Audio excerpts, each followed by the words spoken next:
estar con ustedes y más todavía compartir junto a ustedes la palabra del Señor. Quiero pedirles que puedan abrir sus Biblias en el libro de Hebreos capítulo 11.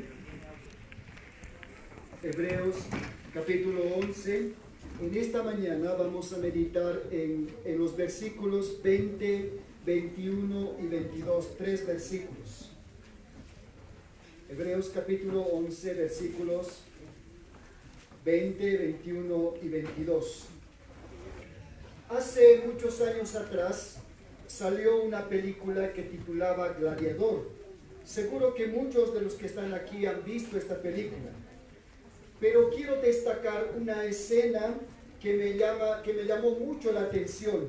Es cuando el emperador, que es Marco Aurelio, le comunica a su hijo que él no va a ser el sucesor suyo. Le dice a su hijo Cómodo, así es el nombre de su hijo, le dice: he decidido no cederte el cargo de emperador a ti, se lo voy a dar a uno de mis generales, porque él veía claramente virtudes que su hijo no tenía. En la escena se muestra Cómodo totalmente enojado por la decisión de su padre. Y Cómodo le dice a su papá: está bien, le dice, yo no tengo las virtudes que tú aprecias, no tengo esas virtudes que tú piensas que no me hacen apto para ser el nuevo emperador, pero yo he aprendido a cultivar otro tipo de virtudes, como la codicia, el orgullo y la ambición. Y sé que estas virtudes no están en tu lista de valores.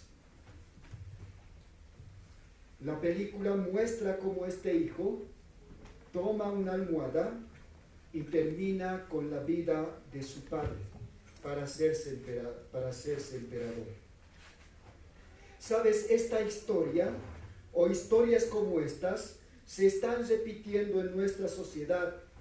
Padres que tienen un ideal de valor en cuanto a sus hijos. Hijos creciendo con valores totalmente opuestos al de sus padres. ¿Qué es lo que está pasando? ¿Te has puesto a pensar como papá qué es la herencia o qué tipo de herencia vas a dejar a tus hijos? ¿Te has puesto a pensar como padre cuáles son los valores con los que están creciendo tus hijos? Si respondemos a esta pregunta, la mayoría de los papás está pensando: quiero que, la herencia que le voy a dejar a mi hijo es una profesión, o le voy a dar un lugar donde él pueda vivir, o le voy a enseñar a tomar decisiones acertadas, o le voy a dejar el negocio que tengo, es muy próspero, entonces él va a continuar mi negocio. Como padre, ¿cuál es la herencia que tú vas a dejarle a tus hijos? ¿O vas a terminar como este emperador a manos de tus hijos, tal vez no quitándote la vida, pero mostrándote ellos que están viviendo con valores totalmente opuestos a los que tú tienes? En esta mañana, casi ya tarde, vamos a ver justamente la fe de un padre, o de padres en este caso. ¿Cuál es la fe de estos padres? ¿Por qué se caracteriza esta fe de estos padres? Y cómo esta fe de estos padres está influyendo en una segunda y hasta una tercera generación. Por eso he titulado este sermón: compartiendo la fe de nuestros padres. Vamos a abrir nuestras Biblias, o si lo tienen abierto, vamos a ver lo que dicen estos 3 versículos que están allí. Dice: por la fe bendijo Isaac a Jacob y a Esaú respecto a cosas venideras. Por la fe Jacob, Al morir bendijo a cada uno de los hijos de José y adoró apoyado sobre el extremo de su bordón. Por la fe José, al morir, mencionó la salida de los hijos de Israel y dio mandamiento acerca de sus huesos. ¿Qué caracterizó a la fe de estos padres? 3 cosas vamos a ver. La primera cosa que vemos es obediencia a la palabra de Dios. Y esto podemos verlo nosotros en el versículo 20. El versículo 20 dice, por la fe bendijo Isaac a Jacob y a Saúl respecto a cosas venideras. Ahora, en cuanto a Isaac, porque vamos a ver 3 generaciones. Vamos a ver a Isaac, vamos a ver a Jacob y vamos a ver inclusive a Esaú y José. No tenemos mucha información respecto a este hombre, Isaac. Lo más que podemos destacar de la vida de Isaac es lo que Génesis 22 nos cuenta, ¿no? Y de esto nosotros podemos entender que si algo ha caracterizado la vida de este hombre es obediencia a Dios. Génesis 22 nos cuenta cuando Dios se aparece a su padre Abraham para decirle, el versículo 2 dice, toma ahora a tu hijo, tu único Isaac, a quien amas, y vete a tierra de Moriah, y ofrécelo allí en holocausto sobre uno de los montes que yo te diré. Cuando ocurre este episodio en la vida de Isaac, ¿no? Posiblemente él era un hombre de entre 30 a 31 años. Un hombre a esa edad ya es maduro. Un hombre a esa edad toma sus propias decisiones. Un hombre a esa edad en nuestra sociedad ya tiene inclusive 2 carreras, ¿no? Y ya ha corrido en la vida, quizás ya tiene familia, tiene un hijo o 2, pero a esa edad un hombre, ¿no? En nuestra sociedad toma sus propias decisiones. Pero es en este tiempo y a esta edad, posiblemente a esta edad, cuando el Señor le dice a su padre de Isaac, a Abraham le dice, quiero la vida de tu hijo. Así que toma a tu hijo, a quien amas, y vete a la tierra de Moriah, y en ese lugar lo vas a matar y lo vas a ofrecer como un holocausto para mí. Ahora, ¿qué hace Isaac? Es un hombre maduro. Por eso es que podemos ver obediencia en la vida de él. Isaac confía plenamente en su padre. Y aunque en el camino le ha dicho, papá, me doy cuenta que tenemos el fuego, tenemos también las ramas para encender el fuego, inclusive tenemos el cuchillo, ¿no? Para acabar con la vida del sacrificio que vamos a presentar, pero lo que no veo es qué es lo que vamos a sacrificar. Y aunque no hay una respuesta a esta pregunta, Isaac sabe claramente, por la expresión de su padre, por la tristeza, por el silencio de este viaje de 3 días, él sabe que algo no está bien. Sospecha seguramente que quizás él será el cordero que va a ser ofrecido. ¿Qué hubieras hecho tú? ¿Qué hubieras hecho si tú fueras el sacrificio?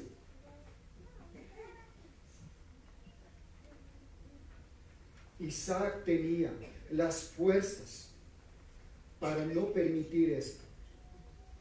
Isaac tenía las fuerzas para correr en sentido contrario al de su padre. Él no hubiera podido alcanzarle. Pero él confió. ¿Confió en quién? En Dios. Muchos años después, Génesis 26 nos habla de otro episodio que también nos muestra la confianza en Dios de este hombre. Génesis 26, versículos 2 para adelante dice: y se le apareció Jehová y le dijo, ¿no? ¿A quién le está hablando? Le está hablando a Isaac. No desciendas a Egipto, habita en la tierra que yo te diré, habita como forastero en esta tierra, y estaré contigo y te bendeciré, porque a ti y a tu descendencia daré todas estas tierras, y confirmaré el juramento que hice a Abraham, tu padre. Multiplicaré tu descendencia como las estrellas del cielo, y daré a tu descendencia todas estas tierras, y todas las naciones de la tierra serán benditas en tu simiente. Por cuanto oyó Abraham mi voz y guardó mi precepto, mis mandamientos, mis estatutos y mis leyes. Dios le habla a Isaac y Dios está confirmando sus promesas. Las promesas que le ha hecho a su padre es confirmada a este muchacho. Seguramente, ¿no? Abraham le ha hablado a él de Dios, le ha dicho cómo Dios le ha llamado, de dónde le ha traído y dónde le está llevando, y le ha enseñado a confiar en Dios. Su vida, la vida de Isaac está plagada de escenas, ¿no? Donde él debe confiar en el Señor. Como aquí le dice: no vayas allá, confía en mí, yo te voy a dar, no voy a cumplir las promesas que he hecho, no, a tu padre. Vemos obediencia. Otra escena que también nos llama la atención en la vida de Isaac es cuando su padre va a elegir esposa para él. Son escenas donde él debe confiar, ¿no? Posiblemente antes ya su madre había muerto, la madre de Isaac había muerto. Abraham, su padre, no quiere dejar solo a su hijo, así que él no va a escoger esposa para este hombre.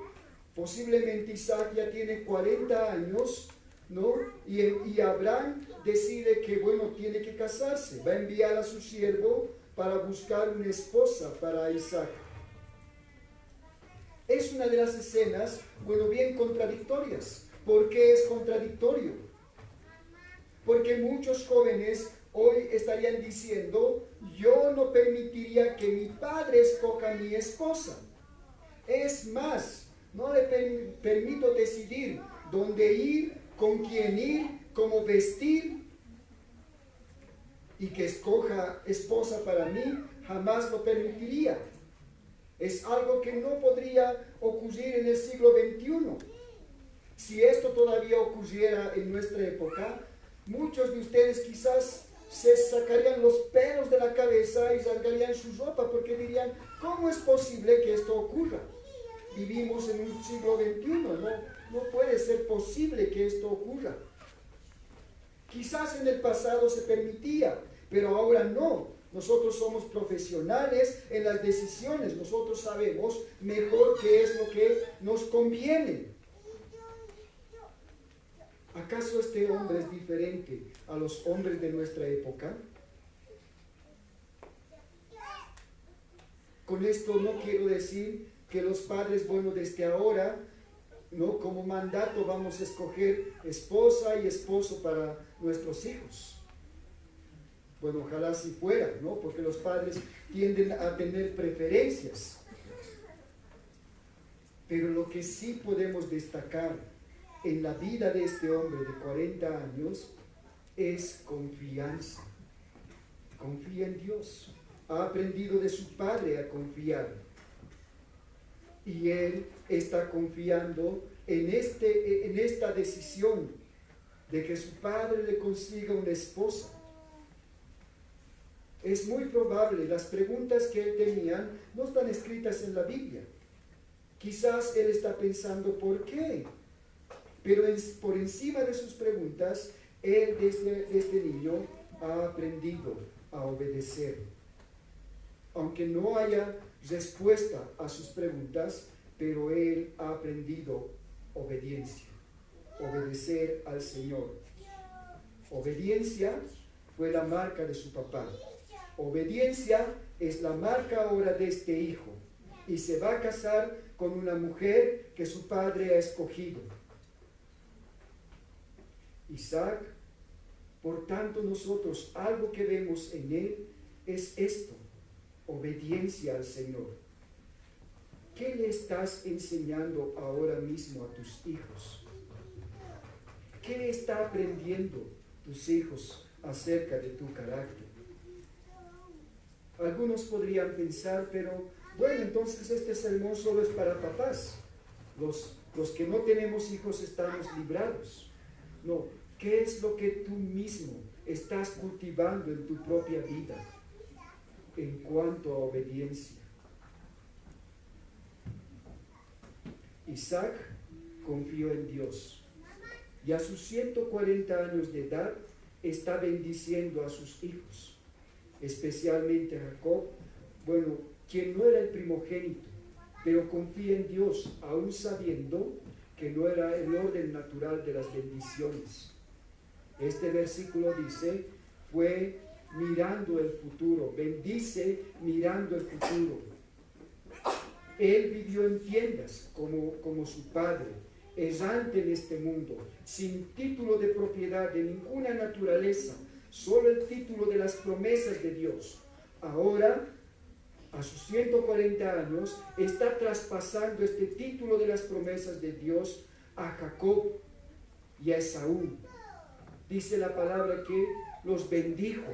Hebreos 11 dice, respecto a cosas que habían de ser. El uso de la palabra no está diciendo de cosas que ya han empezado en el presente y es un proceso que no se tiene el fin conocido. Está bendiciéndoles a ellos, traspasando estas promesas. Su obediencia a Dios, ¿no? Ahora está siendo traspasada a sus hijos. Les bendice a sus hijos sobre cosas que aún él mismo no está viendo. Por tanto, una primera cosa que debe caracterizar a nuestros hijos, debe caracterizar a cada creyente, es obediencia. Obediencia es la marca del creyente, porque la obediencia, hermanos, se funda en la confianza en Dios. Hay una historia acerca de un esclavo. Dice que este esclavo se llama Lockman, ¿no? Muchos años después, este esclavo Lockman llegó a ser un escritor muy célebre y reconocido en los Estados Unidos. Pero hay un episodio en la vida de este esclavo Lockman. Dice que cuando todavía él era esclavo, su amo cuenta, ¿no?, que cierto día le había dado, su amo lo trataba muy bien, ¿no? Pero cierto día su amo le había dado un melón amargo por error, ¿no?, para que él comiera. Entonces dice que el esclavo tomó el melón amargo y empezó a comer y terminó todo el melón, ¿no? Entonces el amo se dio cuenta, ¿no?, que había cometido un error y que le había dado una fruta que era muy amargo. Entonces le preguntó a su esclavo, le dijo, ¿cómo has podido comerte esta fruta tan amarga? Me hubieras dicho, está amargo. Me hubieras dicho que no es apto para comer. ¿Cómo te lo has comido? Entonces el esclavo respondió, he recibido muchas cosas buenas de ti, mi amo. ¿No debería admitir también lo amargo de tus manos? Dice que esta respuesta complació tanto a su amo que ese día decidió otorgarle la libertad a Lockman. Lockman desde entonces, dice, al ser libre, ¿no?, le permitió a él dedicarse a sus dones literarios y llegó a ser un gran escritor en los Estados Unidos. Pero fue la obediencia de este hombre. En la vida de Isaac hubo muchos melones amargos que saboreó confiado en el Señor. ¿Por qué? Porque venía de la mano de aquel que tanto bien había hecho con su padre y ahora lo hacía con él. Como el esclavo Lokman, obediente, simplemente comió con agrado, aunque sintió lo amargo, sintió la amargura que pudiera traer estas decisiones, pero él comió los melones amargos. ¿Qué estás enseñando a tus hijos? Si algo nosotros como padres debemos enseñarles, hermanos, lo primero que vemos es obediencia. Así como nosotros procuramos obedecer al Señor, ellos deben aprender también obediencia a sus padres y al Señor. ¿Es algo en lo que les estás entrenando? ¿O tu preocupación principal como padre está, bueno, profesión, que no es nada malo, ¿no? Hasta algunos dicen, ¿qué vas a dejarle como herencia a tus hijos? Bueno, algo para que se defienda en la vida, dicen, ¿no? Entonces box. No, pero no están refiriéndose a eso. Obviamente son cosas buenas. Pero si algo debemos marcar en la vida de nuestros hijos, hermanos, es obediencia al Señor.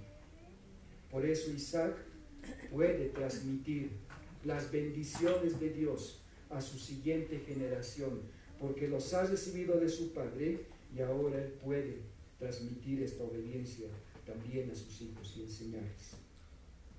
¿Qué caracteriza la fe de nuestros padres o de estos padres? La segunda cosa que podemos ver es adoración a Dios. El versículo 21 nos habla ahora de la siguiente generación a Isaac, su hijo Jacob, y de él dice el libro, ¿no? De Hebreos dice, por la fe Jacob al morir bendijo a cada uno de los hijos de José y adoró apoyando sobre el extremo de su bordón.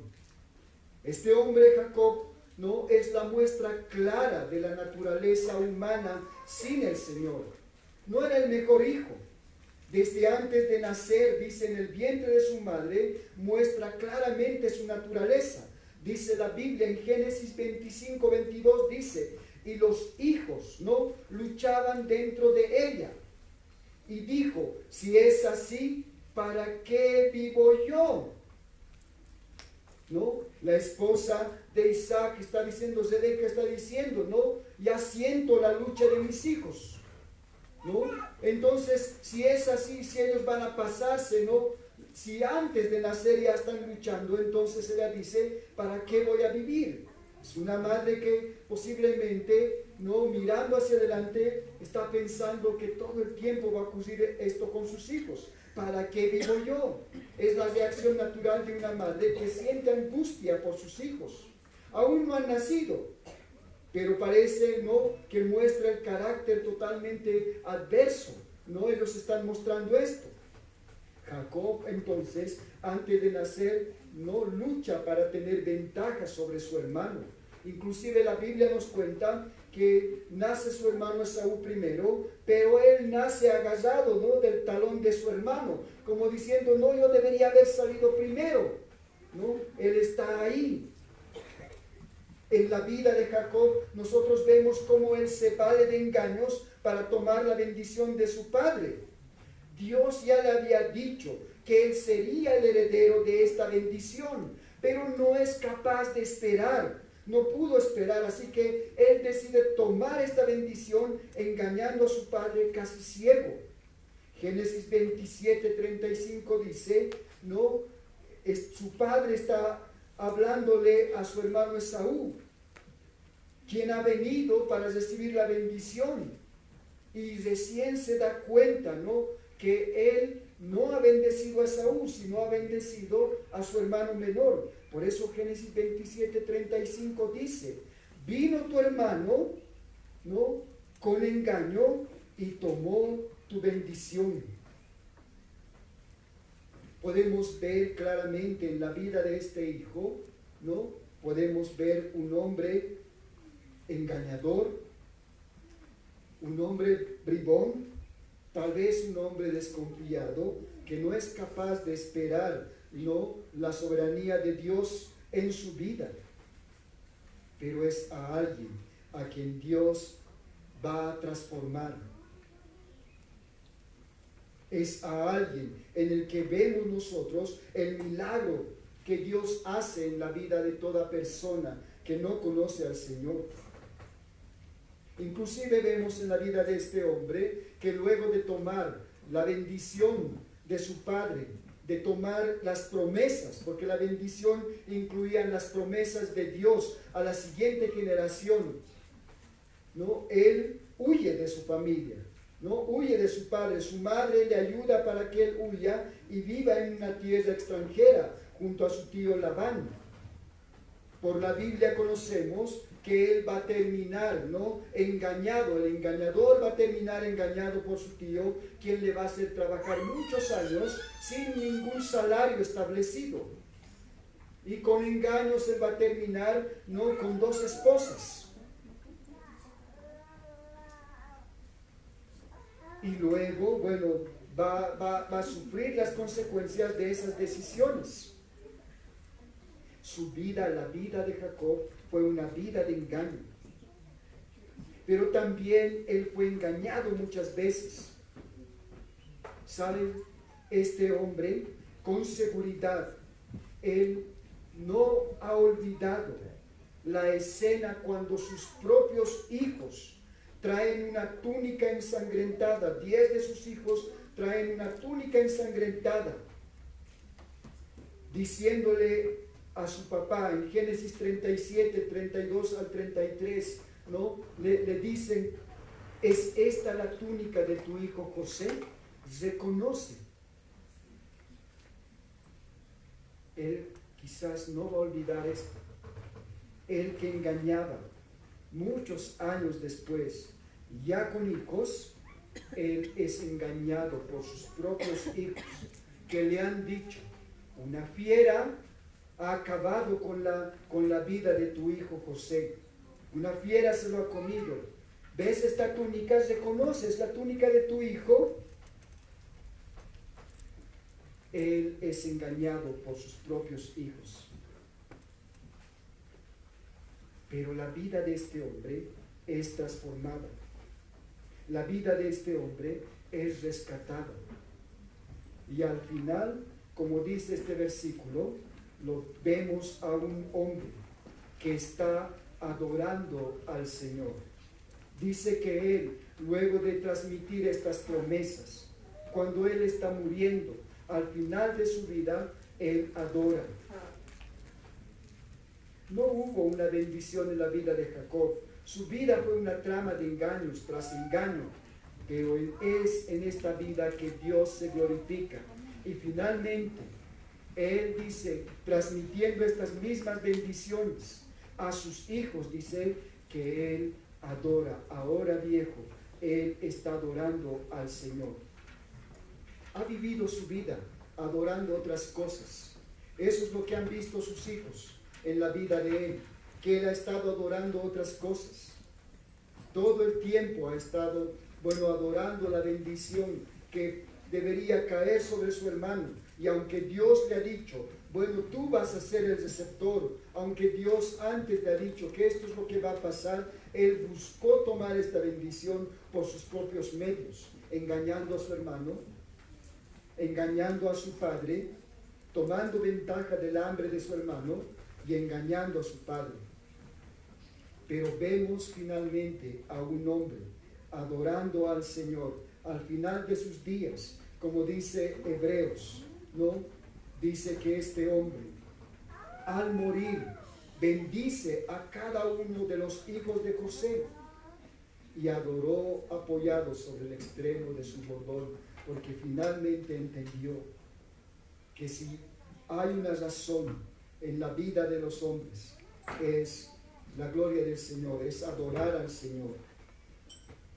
Aunque llega al final de su vida, ¿no? Aunque llega cuando ya él está muriendo, pero algo que nosotros vemos en la vida de este hombre es adoración. Eso es lo que debería haber en su vida. En tercer lugar, ¿Qué caracteriza la fe de nuestros padres?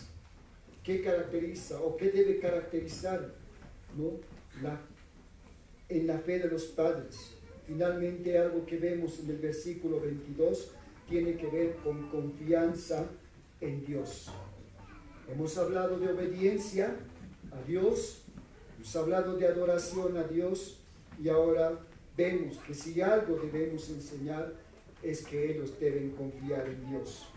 Versículo 22 dice: por la fe, José al morir mencionó la salida de los hijos de Israel y dio mandamiento acerca de sus huesos.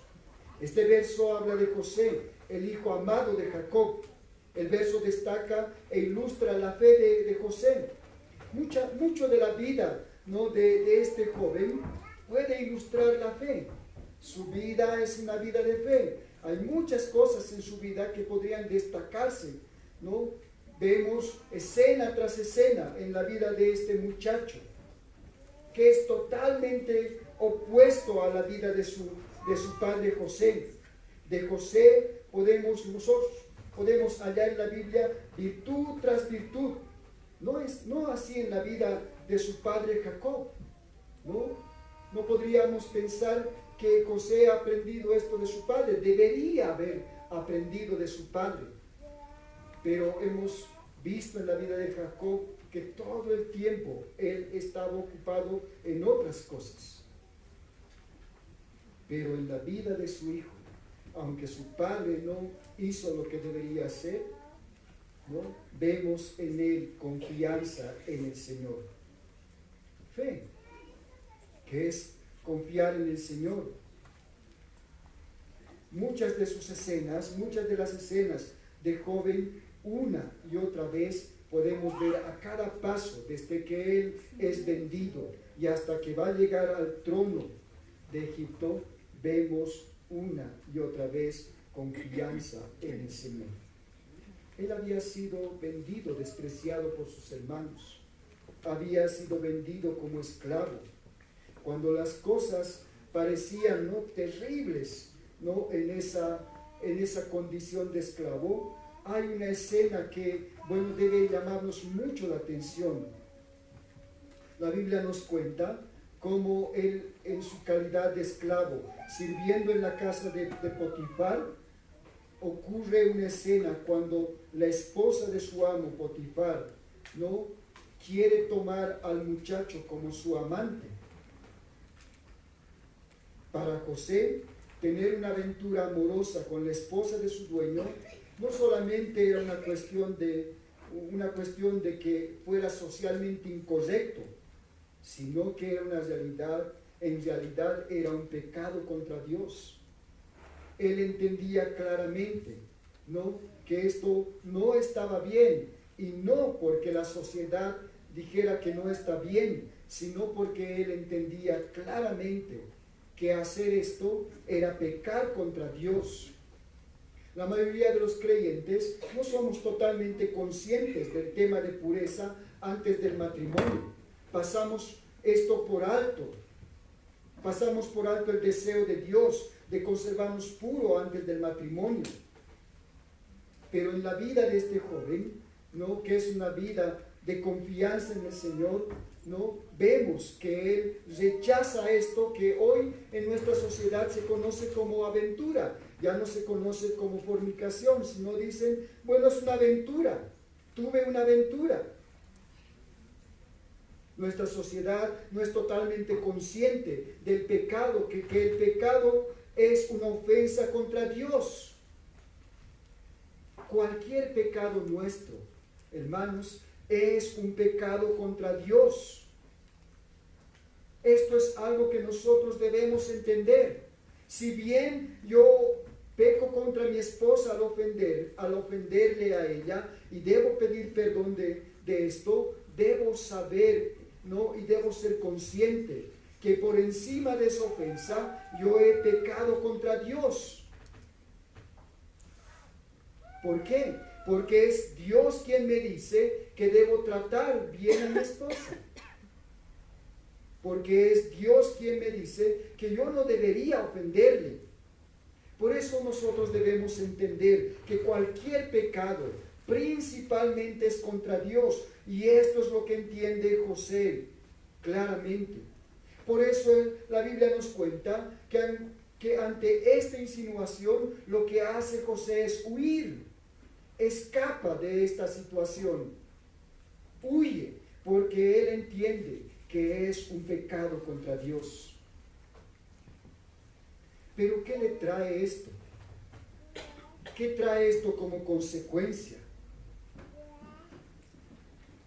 Él escapa, huye de este pecado, pero el desenlace de esta situación no va a afectar más todavía la vida de este joven. ¿Qué ocurre con él? ¿Acaso es premiado? ¿Acaso dicen, oh, buen muchacho, has huido del pecado, así que mira, este es el premio que tú mereces? ¿Cuál es el premio que él recibe? Es la cárcel. El desenlace de esta situación no llega a afectar totalmente la vida del joven, quien es enviado a la cárcel. Se había ganado el favor de su amo en la casa de Potifar, ya tenía un lugar respetable en relación a los demás esclavos, había logrado esto, pero ahora su confianza en el Señor no lo va a llevar a una situación más terrible todavía. La mujer levanta una falsa acusación y el muchacho es enviado a la cárcel. Y aunque él sufre por su determinación, por su confianza en el Señor no lo abandona en esa situación.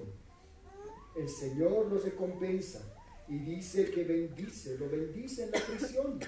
En la providencia divina no se le proporciona una forma de salir de la prisión. Su reputación de intérprete de sueños lo va a llevar ante el mismo faraón. Y es en esta situación que él no busca su propio favor. Inclusive en esta situación donde él tiene la oportunidad de favorecerse a sí mismo, él no busca su favor. Reconoce que si hay una interpretación, viene de Dios y que él debe ser glorificado con esto.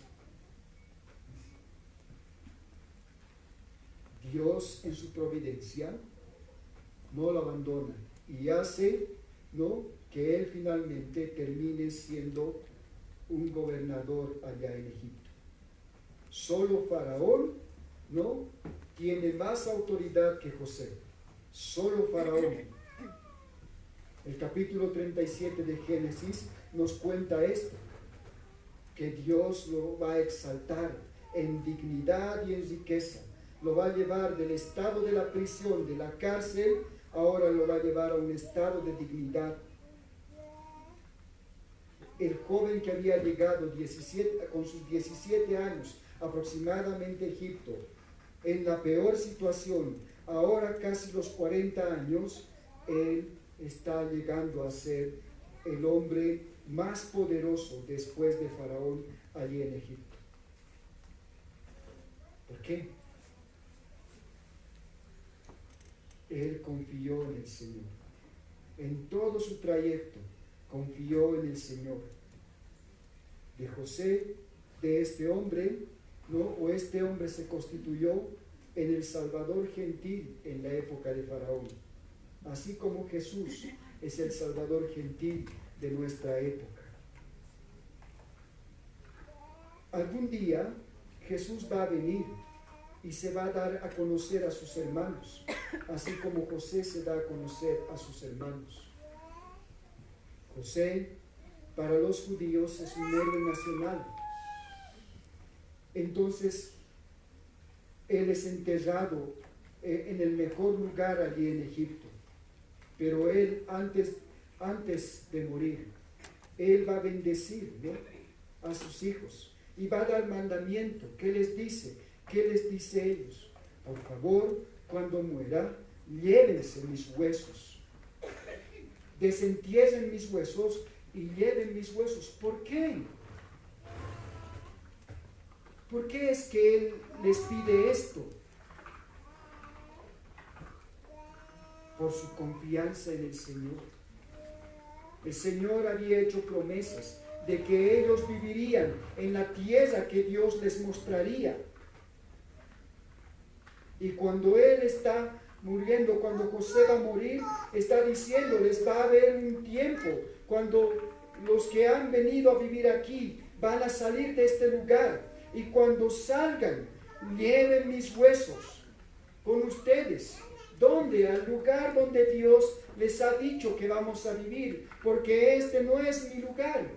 Aunque Él es gobernador y ha sido enterrado seguramente en el mejor lugar allí en Egipto y reconocido por esa generación, inclusive por los egipcios, Él sabe, confía en el Señor, que ese no es su lugar, no es su patria. Por eso Él les dice, cuando salgan, lleven mis huesos con ustedes, porque confía en el Señor. Confía en las promesas que ya han empezado y que todavía no vemos el cumplimiento, pero han empezado. Entonces Él reconoce esto y está diciendo, mis huesos deben estar donde el Señor ha dicho que nuestro pueblo va a vivir. Confianza en el Señor. Eso es algo que nosotros debemos enseñar a nuestros hijos. Sobre todas las cosas, ellos deberían vislumbrar las promesas del Señor y confiar en sus promesas. ¿Alguno de ustedes ha visto, bueno, seguramente con seguridad, ustedes han oído hablar de Walt Disney, ¿no? Todos creo que hemos oído hablar de Walt Disney por las películas que este hombre ha hecho. Pero saben, pocos conocemos, ¿no?, a este famoso productor de películas. Dice que este productor de películas, ¿no?, Walt Disney, ¿no?, él dice que no veía con buenos ojos la vida libertina de los grandes artistas del cine de Hollywood en su época. Entonces dice Disney, dice que cuando él iba a hacer, ¿no?, a la película de Mary Poppins, entonces dice que él buscó, dice, un actor que pudiera no solamente tener cualidades artísticas, sino cualidades morales. Dice que él tardó mucho en decidirse quién iba a interpretar el principal papel en esta película de Mary Poppins. Al final dice, después de mucho tiempo de buscar, él se decide por Dick Van Dyke. La elección, dice, no, él se inclinó por esta elección cuando Walt Disney supo que Van Dyke enseñaba en la escuela dominical y oraba con sus hijos. Esta mujer, no, Van Dyke, no era conocida por esto. Así que cuando él se enteró, bueno, que esta mujer era una mujer que enseñaba en la iglesia, pero oraba mucho con sus hijos, él no dudó en tomar a esta mujer para que fuera, no, la artista principal de su película Mary Poppins. Además, él había escuchado, ¿no?, que esta mujer, Van Dyke, había dicho, yo no figuraré en ninguna película a menos que pueda llevar a mis hijos a que la vean. Esta película fue premiada, dice que recibió 13 trofeos en los premios de la Academia Award. Convicción en este hombre para que quien interprete esta película fuera una persona que de verdad tuviera convicciones muy firmes en cuanto a su vida. Una madre que estuviera muy convencida de que sus hijos deben ser personas, ¿no?, que conozcan y amen al Señor. Eso es lo que vemos en José. Un padre que, aunque no recibió la mejor influencia, ¿no?, de su padre Jacob, pero él está transmitiendo estas mismas promesas, ¿no?, a sus hijos y a sus hermanos, a las siguientes generaciones. La fe de esta mujer, con seguridad, será la fe de sus hijos. ¿Qué es lo que tú estás transmitiendo a tus hijos? ¿Qué van a decir la siguiente y la subsiguiente generación acerca de ti?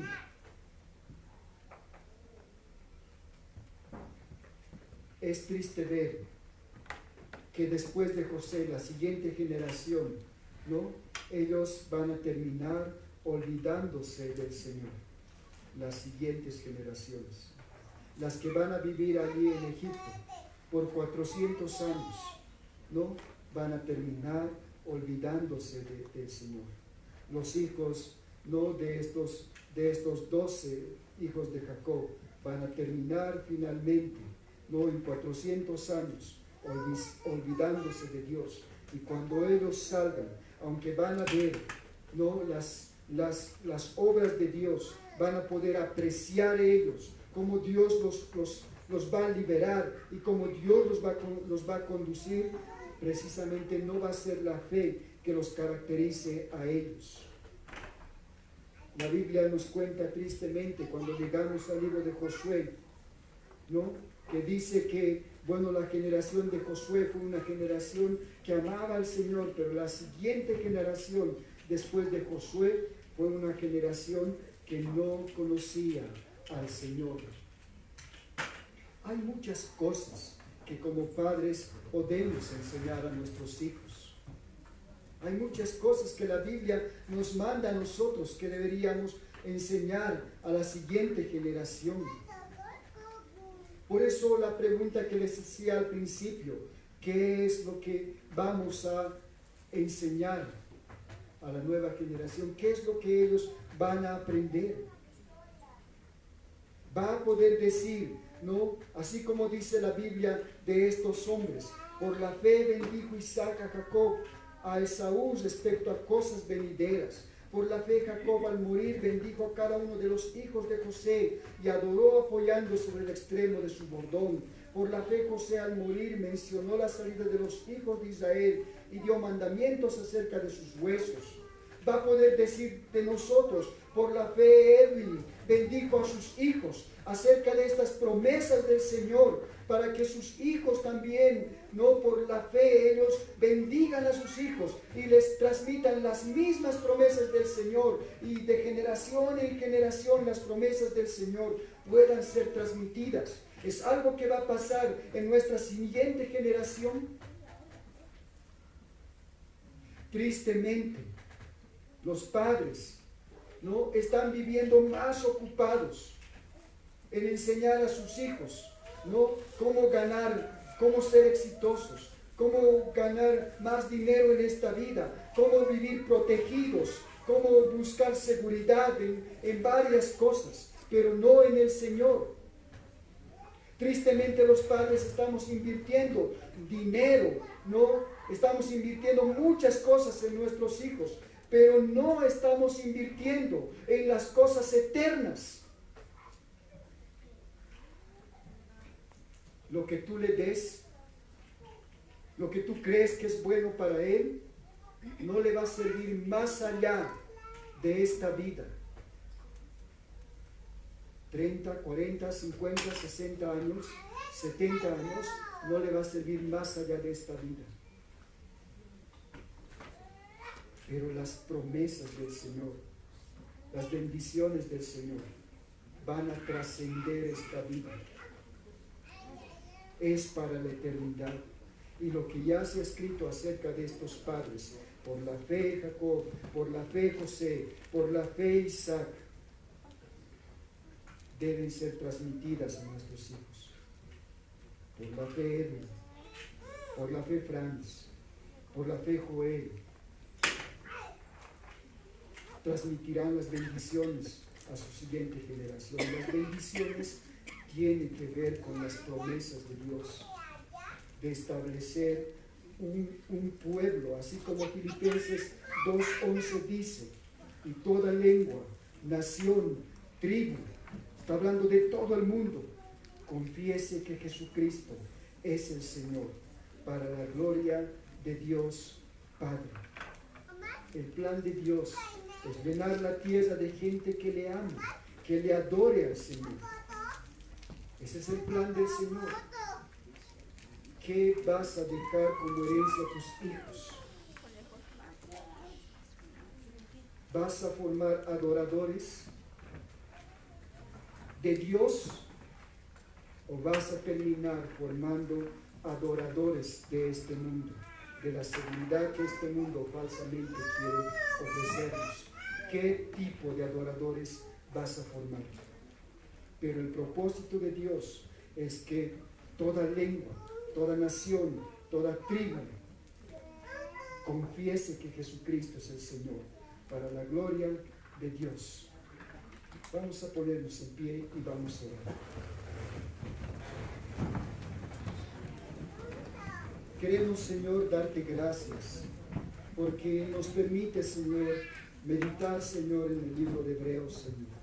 Y una y otra vez, Señor, algunas veces con advertencias, otras veces, Señor, mostrándonos ejemplos.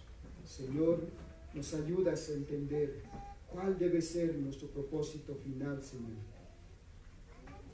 Señor, te ruego que tú pongas esta carga, Señor. Pongas, Señor, este desafío en cada uno de nosotros, Señor. Señor, entendemos, Señor, que ayudar a que nuestros hijos, Señor, alcancen una profesión, ayudarles, Señor, a que ellos puedan formar una familia y tengan un lugar. Entendemos, Señor, que no son cosas malas, Señor.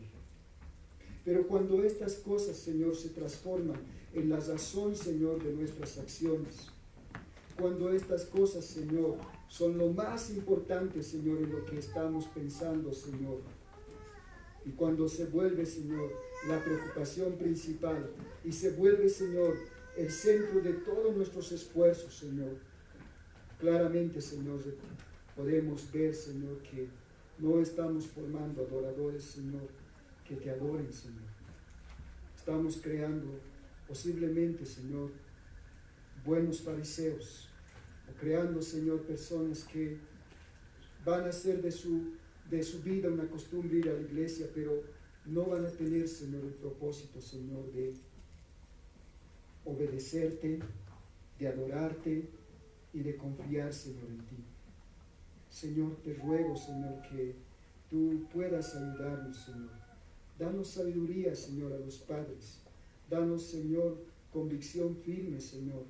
Danos, Señor, inclusive fuerza, Señor, para que podamos, Señor, tomar esta responsabilidad, Señor.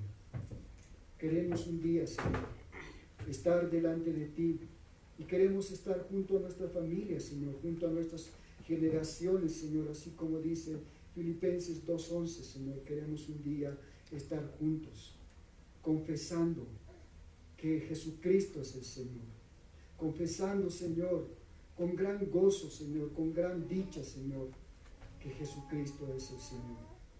Señor, ayúdanos, Señor, a que no se pierda, Señor, la siguiente generación. Ayúdanos, Señor, a tener plena convicción, Señor, del papel, Señor, que cada uno de nosotros, Señor, como padres, como hermanos, quizás como tíos, Señor, como parientes, Señor, tenemos, Señor, en cuanto a la siguiente generación, Señor. Danos convicciones firmes. Ayúdanos, Señor. Te ruego que nos permitas meditar todavía, Señor, al salir de la iglesia, nos permitas meditar todavía en nuestros hogares, Señor. Nos ayudes, Señor, a orar por esto, Señor. En el nombre de Jesús.